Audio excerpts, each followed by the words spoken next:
Hello and welcome to my channel, Balkan Aesthetics. In today's video, I'd like to address the topic of whether or not we should keep the commandments of God. Now, I know there's already a bunch of videos out there talking about this and, this information already exists, but I figured I would put my take on it, make a video on it just to further edify anybody who comes upon this video and wants to know or get a better idea of whether or not we should keep the commandments.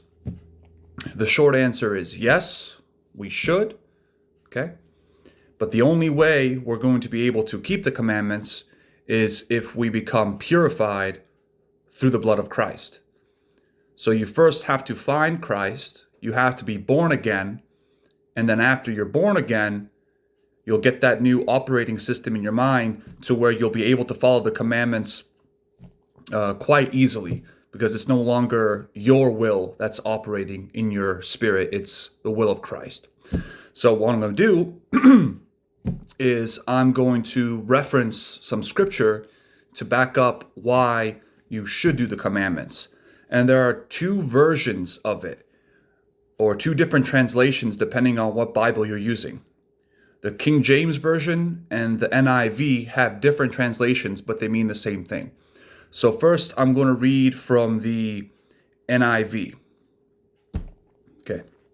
So I'll start in its Revelation chapter 22, verses 12 through 15. Look, I am coming soon. My reward is with me, and I will give to each person according to what they have done. I am the Alpha and the Omega, the first and the last, the beginning and the end. Blessed are those who wash their robes, that they may have the right to the tree of life and may go through the gates into the city. Outside are the dogs, those who practice magic arts, the sexually immoral, the murderers, the idolaters, and everyone who loves and practices falsehood. Okay? So that's the NIV translation. The King James translation goes like this.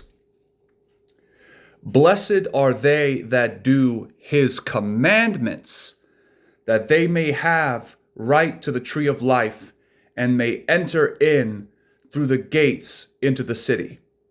For without are dogs and sorcerers and whoremongers and murderers and idolaters and whosoever loveth and maketh a lie. So you see the key difference is one translation says those who have washed their robes, and one says those that keep his commandments, right? But washing your robes and keeping your commandments are just two sides of the same coin, right? Unless you wash your robes with the blood of Christ, you won't be able to keep his commandments, right? When you're able to keep his commandments, that's because you've been washed, you've been purified, you've been refined, right? So either way you look at it, you must be purified in order to follow the commandments. And because you're able to follow the commandments, that reflects your purity, your purified state. So for anybody who says that you don't need to follow the commandments, that is a bold-faced lie, right? It tells you in the book of Revelation, if you don't follow the commandments, right, you don't get washed clean, you are like dogs, sorcerers, murderers, sexually immoral, idolaters, and everyone who loves and practices falsehood. So this is just a brief video just to reemphasize how important it is to keep God's commandments. And if anybody tells you, oh, that's legalism, you tell them, no, it's not legalism, it's fruits, right? It's a reflection, right? The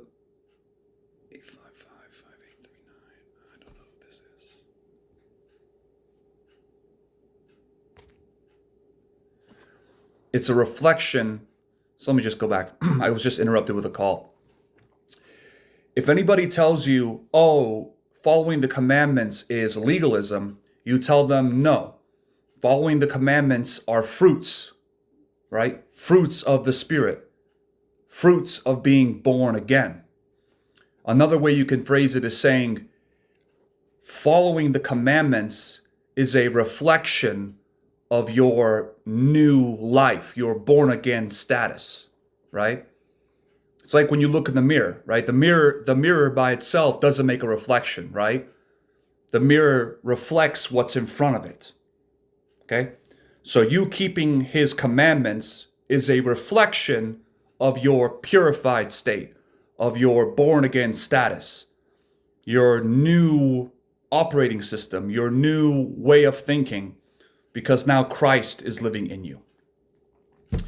And sadly, most people won't understand this unless they actually read their word. Yeah. So that's all I have in this video for today.